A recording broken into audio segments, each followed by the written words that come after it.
The book of Acts of the Apostles in the New Testament is one of the most inspiring and informational books in the New Testament, but we don't necessarily pay a lot of attention to it on normal lectionary readings, particularly on Sunday mornings. Welcome to one of our videos from St. Mark's Episcopal in Dalton, Georgia, and all those join us outside the St. Mark's community. Today, we want to talk about Acts of the Apostles, which most people are a little bit familiar with. It's a very inspiring story and a great history of the beginning of the early church, and particularly highlights Peter and Paul so much. But another person who gets sort of overlooked, who had a significant role in the history of the church, is a fellow named Philip. Now, there was a Philip who was an apostle or a disciple of Jesus.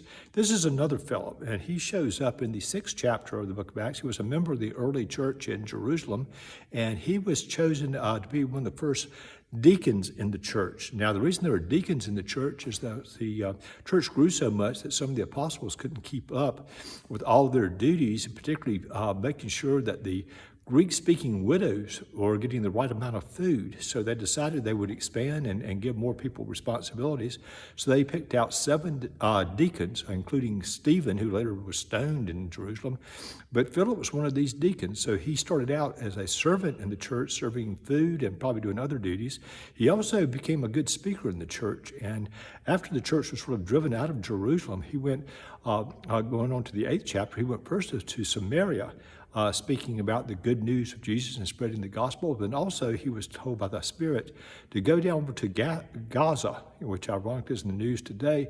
On his way to Gaza, he came across an Ethiopian eunuch who was riding in a chariot and trying to read the book of Isaiah that he did not understand. So Philip joined him on the chariot and explained the book to him.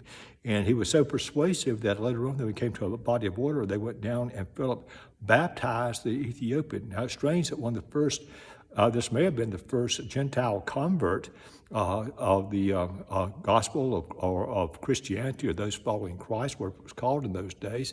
But the first convert was not Jewish. He was a Gentile. He was not from that area. He was from a different nationality. He was from a different race, being Ethiopian. He was of a different social status than Philip was. He was a different orientation, probably, than most of the other people in there. So Philip was past all those barriers and went and spoke to this person. So the first first convert was very different from the rest of the church. And Philip has been commended for being so open with that. We next come across Philip, that's in the 8th chapter of Acts. And we next come across Philip all the way in the 21st chapter of Acts, when Paul and some others go up to, what's the city they're going to? Go up to, I'm sorry, I can't think of the name of the city right now where they go to.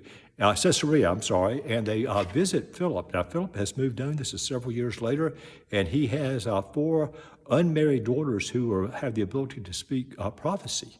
So Philip obviously was very familiar with the church and very much carrying the gospel to other people all throughout his life.